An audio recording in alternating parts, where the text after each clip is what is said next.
तो नागपुर में भी अब बाबा मॉडल यानी उत्तर प्रदेश के मुख्यमंत्री योगी आदित्यनाथ का मॉडल देखने को मिलेगा। उनका मॉडल, उनकी एक छवि बुलडोज़र बाबा की बड़ी मशहूर हुई थी। दूसरा, दंगाइयों के खिलाफ, उपद्रवियों के खिलाफ कार्रवाई करने के लिए उन्हीं से नुकसान की भरपाई करवाना, ये उनका एक तरीका रहा था। अब कुछ इसी अंदाज में नागपुर में हुई हिंसा के दौरान जो लोग आरोपी देखे गए हैं या जिन लोगों पर कार्रवाई की जानी है, उन पर कार्रवाई इसी अंदाज में होगी। महाराष्ट्र के मुख्यमंत्री देवेंद्र फडणवीस ने सख्त रुख अपनाते हुए साफ कर दिया है कि हिंसा में सार्वजनिक संपत्ति को जो नुकसान हुआ है उसकी भरपाई दंगाइयों से ही करवाई जाएगी। अगर वो भुगतान नहीं करते हैं तो उनकी संपत्तियां जब्त कर ली जाएंगी, जरूरत पड़ी तो बुलडोजर की कार्रवाई भी की जाएगी। फडणवीस ने बताया कि अब तक 104 लोगों को गिरफ्तार किया जा चुका है और सीसीटीवी फुटेज के आधार पर आगे भी गिरफ्तारियां इसी तरह जारी रहेंगी जब तक अंतिम गिरफ्तारी नहीं हो जाती है, ना सारे के सारे आरोपी नहीं पकड़े जाते।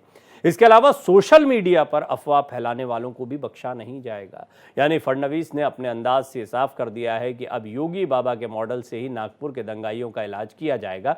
इस पर कई मेहमान मेरे साथ जुड़ेंगे जिनसे हम बातचीत करेंगे, लेकिन उससे पहले छोटी सी रिपोर्ट देखिए।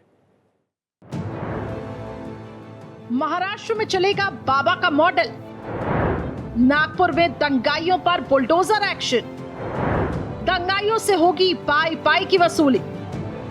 नागपुर हिंसा को लेकर महाराष्ट्र के मुख्यमंत्री देवेंद्र फडणवीस के तेवर बेहद आक्रामक नजर आ रहे हैं। देवेंद्र फडणवीस ने साफ कर दिया कि हिंसा के दौरान हुए नुकसान की भरपाई दंगाइयों से वसूली जाएगी और भुगतान न करने पर उनकी संपत्तियों को जब्त भी किया जाएगा।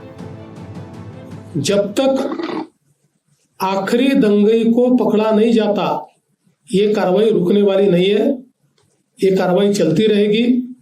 लगातार एविडेंस आ रहा है, उस एविडेंस के आधार पर ये कार्रवाई यहां पर चल रही है। ये भी तय हुआ है कि ये जितना नुकसान दंगइयों ने किया है इसका पूरा हिसाब निकाला जाएगा और ये पूरा नुकसान उनसे वसूल किया जाएगा। सीएम देवेंद्र फडणवीस ने यह भी कहा कि सीसीटीवी वीडियो और फुटेज का विश्लेषण करने के बाद अब तक 104 दंगाइयों की पहचान हो चुकी है। कानून के अनुसार 12 नाबालिग सहित 92 लोगों के खिलाफ कार्रवाई की गई है। जो सीसीटीवी फुटेजेस हमारे पास उपलब्ध थे, अलग अलग लोगों ने वीडियोस दिए थे, उन वीडियोस को भी एनालाइज किया गया। पत्रकारों ने भी पुलिस के पास कुछ वीडियोस दिए, उसको भी एनालाइज करने के बाद जो दंगई है उनकी पहचान कर ली गई है। 104 लोगों को अभी तक पहचान कर पकड़ा गया है, जिसमें 92 लोगों को अरेस्ट किया है। 12-18 साल के अंदर के विधि संघर्षित बालक है, उनको उस कानून के तहत उन पर कार्रवाई की गई है। फडणवीस ने ऐलान किया है कि सोशल मीडिया पर अफवाहें फैलाने जाने वाले को आरोपी बनाया जाएगा। इसके साथ ही बांग्लादेशी कनेक्शन की भी जांच होगी। दंगाइयों की पहचान सीसीटीवी फुटेज और वीडियो रिकॉर्डिंग के जरिए की जा रही है और अंतिम आरोपी की गिरफ्तारी तक कार्रवाई जारी रहेगी। Bureau report, Bharat express. देखिए, मैं बहुत ही सतर्कता बरतता हूं जब ये खबर या इस तरह की कोई खबर आपके पास लेकर आता हूं, और आपसे भी ये अनुरोध हमेशा करता हूं कि आप भी उतनी ही सतर्कता खबरों को सुनने में और सोशल मीडिया पर साझा करने में बरतिए, क्योंकि यही सबसे बड़ा माध्यम होता है जिससे नफरत कई बार फैलती है। ये पूरी खबर समझते हैं। और देखिए, बड़ा अच्छा पैनल मेरे साथ मौजूद है। राजीव पांडे जी हैं, प्रवक्ता भारतीय जनता पार्टी। AK जैन साहब एक बार फिर मेरे साथ जुड़ रहे हैं, पुलिस के बहुत ही वरिष्ठ अधिकारी रहे हैं, पूर्व DGP उत्तर प्रदेश रहे हैं। उन्होंने कल भी अपनी बात को रखा था और आज उस बात को थोड़ा और आगे बढ़ाएंगे। सैयद जवाद साहब मेरे साथ जुड़ रहे हैं, राजनीतिक विश्लेषक के तौर पर। आप सभी का मैं बहुत बहुत स्वागत करता हूं। सबसे पहले जैन साहब, मैं शुरुआत आपसे ही करना चाहूँगा। कल आप चर्चा में थे, कल आपने काफ़ी बातें रखी थी, थोड़ा सा आगे इसको बढ़ते हैं। और पहली बात ये कि नागपुर में बाबा मॉडल आप जो देख रहे हैं मेरे पीछे, आज हमने ये टाइटल रखा है। योगी आदित्यनाथ ने जिस तरीके से दंगाइयों, उपद्रवियों पर या क्रिमिनल्स पर लगाम लगाने के लिए कई प्रयोग किए, उनकी पूरे देश में काफ़ी चर्चा हुई। इसको आप कितना इफेक्टिव मानते हैं? क्योंकि ये पहले से छवि होने के बावजूद संभल में फिर भी ये स्थितियां बन गई थी, इसलिए सवाल मेरे जहन में आता है। देखिए, सबसे पहले तो ये देखना होगा कि महाराष्ट्र में कोई इस प्रकार का एक्ट प्रचलित है कि नहीं है। जो damage to public and private property act है, जिसमें कंपनसेशन का प्रोविजन किया गया है, जिसका एक अपीलेट अथॉरिटी भी बनी है। क्योंकि जब शुरू में बात हुई, जब एनआरसी को लेके दंगे हुए लखनऊ में, तब मुख्यमंत्री जी ने घोषणा की थी, पर बाद में एक एक्ट लाना पड़ा। और जब पूरा एक्ट आया, डेडिकेटेड एक्ट आया, तब फिर उसके तहत कार्रवाइयां प्रारंभ की गई। और वो रिट्रोस्पेक्टिव इफेक्ट से नहीं होंगी, वो भविष्य के लिए होंगी जी। अगर महाराष्ट्र में इस प्रकार का कोई एक्ट है, तब तो वो वसूली इस प्रकार से कर पाएंगे, अन्यथा एक्ट लाना पड़ेगा। और मेरा ये मानना है कि ये एक्ट जो है प्रत्येक प्रदेश को अपने अपने प्रदेश में लाना चाहिए, क्योंकि इस पे जो उस टेंडेंसी पे रोक लगती है, जो सरकारी बसों को जला देना, तोड़फोड़ करना, गाड़ियों के शीशे तोड़ देना, जरा जरा सी बात के ऊपर जो है दंगा फसाद कर देना, मीडिया की ओबी वैन्स पे अटैक कर देना, और इसी टाइप के पुलिस थाने चौकियों पर सरकारी प्रॉपर्टी को डैमेज कर देना, ये एक एक्ट जरूर लाया जाना चाहिए हर प्रदेश में। क्योंकि मैंने ये देखा है कि जब से वो एक्ट आया है, तब से प्रदेश में बहुत ही कम घटनाएं उत्तर प्रदेश में हुई हैं। हर किसी को ये डर है कि कई पीढ़ी तक ये वसूली चलती रहेगी, और सभी इस बात को कहते हैं कि कहीं पर भी कोई तोड़फोड़ पब्लिक प्रॉपर्टी, प्राइवेट प्रॉपर्टी की कतई ना की जाए। जी, ये आपने बहुत ही महत्वपूर्ण बात कही कि ये एक्ट के, क्योंकि ये कानूनी मसला होता है, किसी को सज़ा देना ये एक तरह की सज़ा ही है जब आप कोई वसूली करते हैं। और मुझे लगता है राजीव जी थोड़ी मदद कर पाएंगे इसको जानने में। राजीव जी, थोड़ा सा बताएं आप कि कोई इस तरह का एक्ट है या नहीं है महाराष्ट्र में, या इस पर कोई विचार चल रहा है, या सिर्फ अभी उत्तर प्रदेश से प्रभावित होकर ये बात नागपुर में कही गई है? देखिए जो एक्ट, लेकिन जनरल जो पुलिस फोर्स के पास जो प्रोसीजर है, जैसे बॉम्बे पुलिस एक्ट है, इसमें भी बहुत सारे प्रोविजंस है, हमको उसको देखना पड़ेगा। और मैं एक बात बताऊं, और हमारे सीएम साहब ने कहा है तो इस पर कार्रवाई होगी। देखिए एक बात आप समझ लीजिए कि प्रवीण जी, जो सबसे बड़ी बात है ना, कि ये जो दंगाई होते हैं, इनको पहले सॉफ्ट तरीके से हैंडल किया जाता था। ये दंगाई नहीं है, ये दंगाई से आगे की चीज है। आप देखिए जिस प्रकार से 12 साल से 18 साल के भी कई बच्चे हैं। मैं पहले दिन जिस दिन था उसी दिन शो में मैंने कहा कि जानबूझकर का इस्तेमाल किया जाता है। जो बड़े बड़े गैंग हैं, अगर आप दिल्ली में देखेंगे और मुंबई में, तो हीनियस क्राइम में जानबूझकर के बच्चों का इस्तेमाल होता है, क्योंकि 18 साल के कम बच्चों को जुवेनाइल कोर्ट के तहत उनके ऊपर होता है। तो ये एक मेरे हिसाब से जो नागपुर में हुआ है, इसको एनआईए अब इसमें आ रही है। एनआईए के पास बहुत बड़ा पावर है प्रवीण जी। इसको कानून जो आप बात कर रहे हैं यूपी वाली कि स्पेशल कानून, अब तो एनआईए आ रही है। एनआईए के पास तो इतना पावर है कि इंडिविजुअल आदमी को टेररिस्ट डिक्लेयर कर सकता है।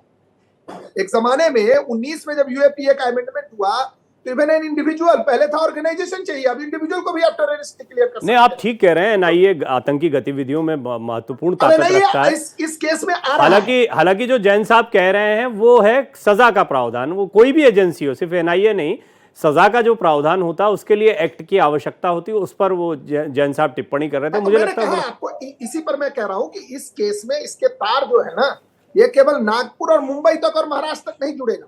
ये मैं जिस दिन ये घटना हुई थी प्रवीण जी, मैं आपको एक बात बताना चाहता हूं, उससे एक दिन पहले बहुत बड़ा जमवाड़ा लगा था दिल्ली में।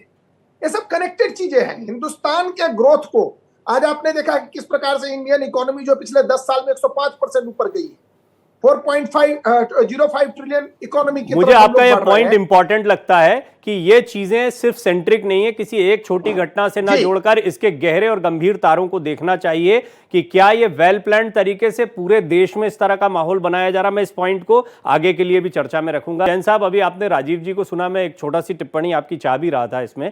हमें ये बताएं आपकी एक्ट के विषय, अभी एनआईए का इन्वॉल्वमेंट और दूसरा इसके तार और गहरे जुड़े होना, ये मुझे बड़ी अहम बात लगती है कि एक दिन पहले वक्फ बोर्ड को लेकर एक प्रदर्शन हो रहा है दिल्ली में, उसके बाद में नागपुर में हिंसा हो रही है, फिर नागपुर संघ का एक हेडक्वार्टर भी माना जाता है, औरंगजेब वाला मसला भी यहाँ पर चल रहा है।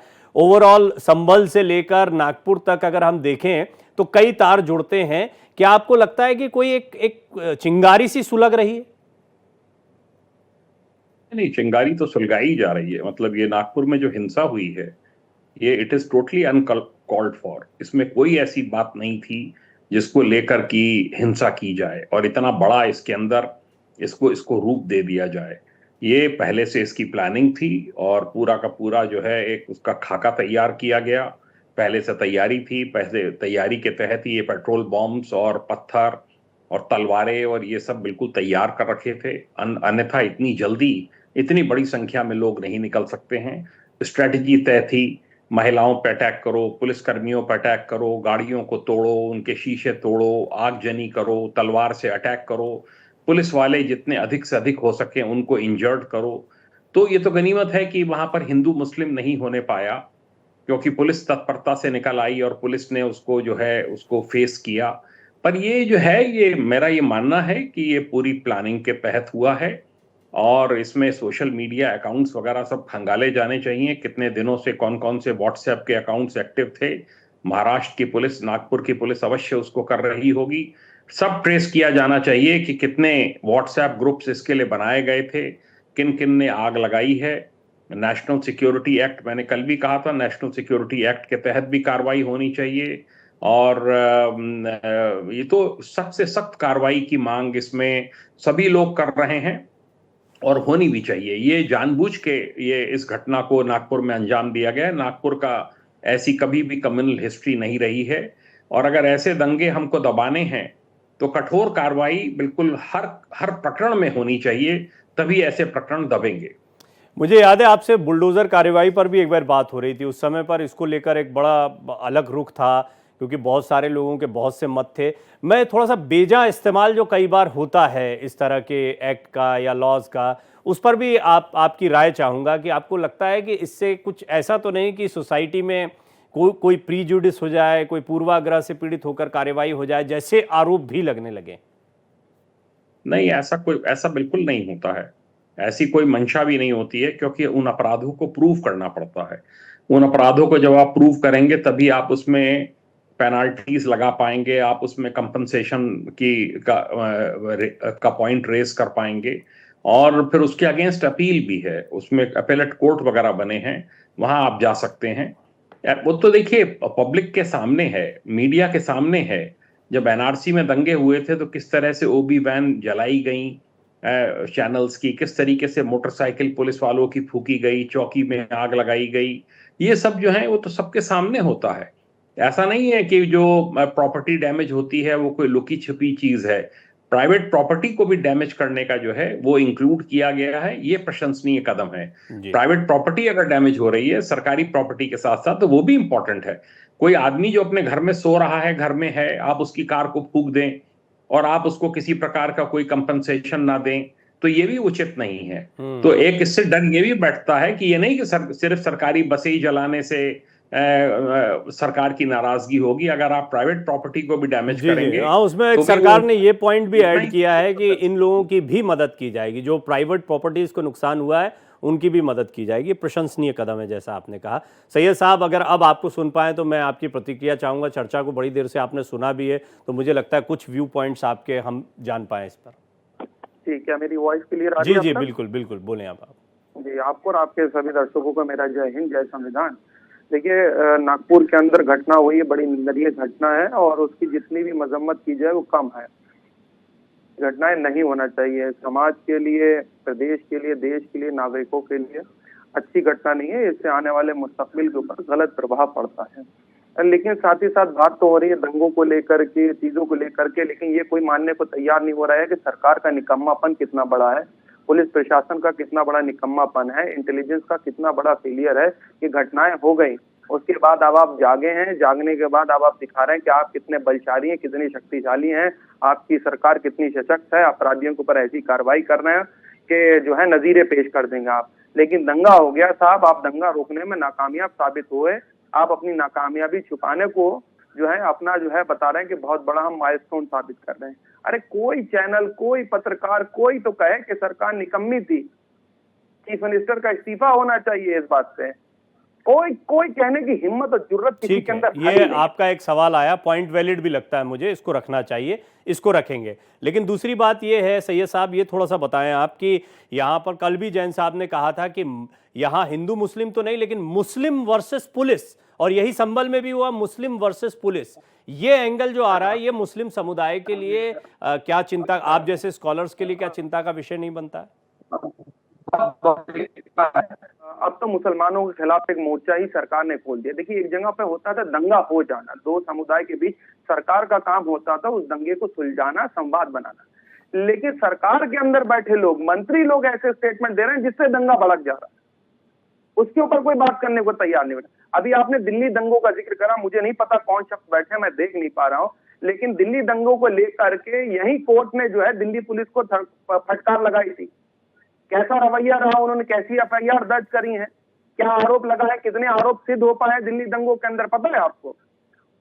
और तो नजीर सुनिए आप, ये कह रहे एक जगह पर है, पूरा मणिपुर जला करके फेंक दिया, पूरा मणिपुर, वहां के अंदर जो है राष्ट्रपति शासन लगा हुआ, वहां कौन से मुसलमानों की ऐसी कम्युनिटी थी बड़ी, पूरा मणिपुर जल गया। आप कहेंगे नहीं वो अलग है, ये अलग है। अरे देश के अंदर, सही कहा था राहुल गांधी साहब ने, नेता विपक्ष ने, कि पूरे देश के अंदर, मैं आपकी बात समझ रहा हूं, लेकिन सैयद साहब ये बात तो सही है, इससे कैसे इनकार कर सकते हैं कि अलग अलग बातों को हम जोड़ रहे हैं। ठीक है, मणिपुर में जो हुआ निंदनीय है, उसकी निंदा होनी चाहिए, खूब करी है, खूब उस पर भी बात हुई है। लेकिन आज हम नागपुर की जब बात कर रहे हैं और उसमें जिन चेहरों को हम देख रहे हैं, जिन पर कार्रवाई हो रही है, या संभल में जो कुछ हमने देखा, उससे उसको नजरअंदाज नहीं किया जा सकता। तो राजीव जी, ये इंटेलिजेंस का एक फेल्यूर है। क्यों बाद में कार्रवाई सख्ती से करने की बात कही जाती है? इससे पहले अव्वल तो ऐसी कोई घटना होनी नहीं चाहिए, इसकी जिम्मेदारी भी सरकार की होनी चाहिए, जो सैयद साहब ने कहा।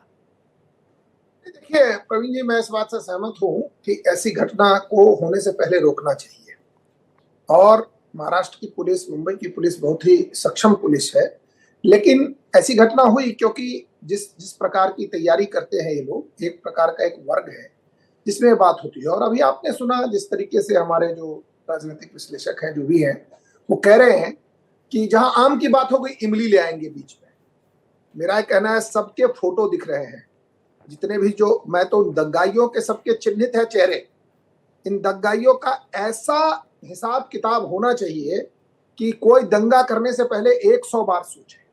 इसको आप समझिए, जो पूरी परिस्थिति है ना, कि और दूसरी एक और बात, ये जस्टिफिकेशन के लिए लेके आते हैं कि हमारे यहाँ हमारी भावना भड़क जाती है। इतनी भावना जिनकी भड़कती है ना, वो वहीं जाकर के भड़काएं जहां इनकी भावना का सम्मान होता है। कानून है हमारे यहाँ। अगर कोई, प्रवीण जी, किसी भी प्रकार की कोई स्थिति उत्पन्न होती है कि जिसमें यह कहा जाता है कि हमारी भावना भड़कती है, उसके लिए लॉ है ना, कानून है। आप पुलिस के पास जाइए, आप कोर्ट जाइए। लेकिन आप मैं इससे तो एग्री करता हूँ राजीव जी, मैं व्यक्तिगत रूप से एग्री करता हूँ कि अगर कोई भड़काता है तो भड़कने के बाद आपकी प्रतिक्रिया कहीं खतरनाक तो नहीं है, अन्य लोगों के प्रति हिंसात्मक तो नहीं है, इस पर विचार होना चाहिए। लेकिन भड़काना क्यों? क्या भड़काना एक सोची समझी रणनीति नहीं होगी? नहीं प्रवीण जी, ये तो फेसबुक पर फेक न्यूज फैला करके भड़काया गया। मेरा ये कहना है कि अगर किसी ने कोई फेक न्यूज डाला प्रवीण जी, तो आप, उसके लिए पुलिस है, कानून है। हम लोग सीरिया में नहीं रहते हैं। ठीक बात है, मैं इससे तो एग्री हूं, मैंने पहले ही कहा, बिल्कुल एग्री हूं। जाकर के तुरंत दंगा के लिए उतर जाते हैं। प्रवीण जी, अगर आपके घर पे आकर के मैंने अभी आके गाली दी, तो आप मेरे ऊपर मुकदमा करेंगे। आप ये नहीं जाएंगे कि जाएंगे और एक पिस्टल खरीद करके मेरे ऊपर गोली चला देंगे। हाँ, करते हैं जो लोग करते हैं वो मूर्ख हैं, ये बात भी सही है, क्योंकि वो आने वाले समय में वो there is a design. Praveen ji, ये मूर्ख नहीं है, इनका डिजाइन है। इन्होंने नहीं, ठीक है, मैं ये नागपुर हिंसा नहीं, क्योंकि आपने एक व्यक्तिगत बात कही, उस पर कह रहा था मैं। आमतौर पर इसको जोड़ लिया जाएगा, नहीं तो स्टेटमेंट को कि हम कोई बहुत जेनरिक स्टेटमेंट दे रहे हैं। ठीक है राजीव जी, एक करके जरा पॉइंट लेते हैं। कुछ सैयद साहब कहना भी चाह रहे थे, मैं जैन साहब के पास जाना चाह रहा था, लेकिन सैयद साहब आप अपना जो भी एड ऑन करना चाहते हैं वो करें। जी, आपने इस चीज को मान रहे हैं कि सरकार का फेलियर है, तो आप बताइए वहां के आपने पुलिस अधिकारियों के खिलाफ कार्रवाई क्यों नहीं करी? तुरंत सस्पेंड करना चाहिए। प्रवीण जी, ऐसा मैंने कुछ नहीं कहा कि फेलियर है, नहीं है। ये तो दूसरी। अच्छा, नहीं मान रहे, मतलब फेलियर नहीं है सरकार का। सरकार बहुत सक्षम थी, दंगा करा दिया सरकार के, और सरकार की देखरेख में दंगा हुआ, ये मान रहे हैं आप? पुलिस की देखरेख में दंगा हुआ है, ये मान रहे हैं आप? ये देखिए, ये पॉइंट तो हो गया सैयद साहब। इस पर मेरा ये कहना है कि आपने एक पॉइंट को पकड़ा।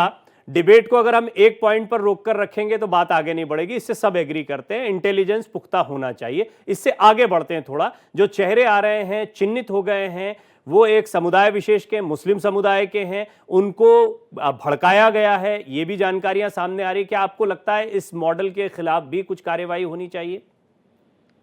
स्पष्ट है। देखिए, जिसने कानून अपने हाथ में लिया है, कोई दंगाइयों का कोई उनका समर्थन नहीं कर रहा। जिन्होंने कानून अपने हाथ में लिया है उनके ऊपर संवैधानिक तौर पर कार्रवाई होना चाहिए, इसमें कहने में मुझे कोई गुरेज नहीं। लेकिन एक हैरत की बात है, अब मैं थोड़ा सा आपको बताऊं, ये जो हिस्ट्री के चैप्टर उठा करके उनको इशू बना करके भारतीय जनता पार्टी और लोग जो है बना रहे, अरे हमें लड़ना था पाकिस्तान से, हमें लड़ना था चाइना से, हमें लड़ना है देश के अंदर भुखमरी से, हमें लड़ना है ठीक है सैयद साहब, क्योंकि मुझे शो खत्म करना है और जैन साहब का इस पर कमेंट बहुत जरूरी है क्योंकि पुलिस इंटेलिजेंस पर बात आई थी। सर एक शॉर्ट कमेंट आपका चाहूंगा क्लोज करने के पहले। देखिए, मैं कुछ वक्ताओं की बात से यहां सहमत नहीं हूं। जिन जिलों में दंगे एक्सपेक्टेड होते हैं, तनाव होता है, सांप्रदायिक तनाव होता है भयंकर, वहां अगर दंगा हो जाए तो उसको आप फेल्योर कह सकते हैं। जहां पर कोई उसकी उम्मीद ही ना हो कि किसी प्रकार का यहाँ पे दंगा हो सकता है। किस बात को लेके दंगा? क्या ऐसी बात हो गई थी नागपुर में जिसको लेके इतना बड़ा दंगा हो गया? ऐसे दंगे की तैयारी कभी भी कोई स्टेट गवर्नमेंट या लोकल पुलिस नहीं कर सकती है। हाँ, ये देखिए आप कि दंगा होते ही पुलिस ने अपने ऊपर लिया, पुलिस ने सख्त कार्रवाई की, गिरफ्तारियां प्रारंभ की गईं और कुछ घंटे के अंदर अंदर ही उस पर काबू पा लिया गया। लगातार अरेस्ट हो रही हैं, 104 अरेस्ट हो चुकी हैं। राजीव जी समय सीमित था इसलिए मैं नहीं ले पाऊंगा, माफी चाहूंगा राजीव जी। लेकिन एक बात बहुत स्पष्ट है कि जो भी गंभीर प्रश्न यहाँ पर उठे इस छोटी सी चर्चा में वो एड्रेस हुए हैं और जैन साहब ने अंत में ये भी बताया कि पुलिस की भूमिका को लेकर जो सैयद जवाद साहब सवाल उठा रहे थे उसकी व्यवहारिक पहलू क्या है, क्योंकि जैन साहब खुद ऐसे कई मसलों से गुजर चुके हैं। ए के जैन साहब आपका बहुत बहुत धन्यवाद, राजीव जी आपका धन्यवाद, सैयद जवाद साहब आपका बहुत बहुत धन्यवाद।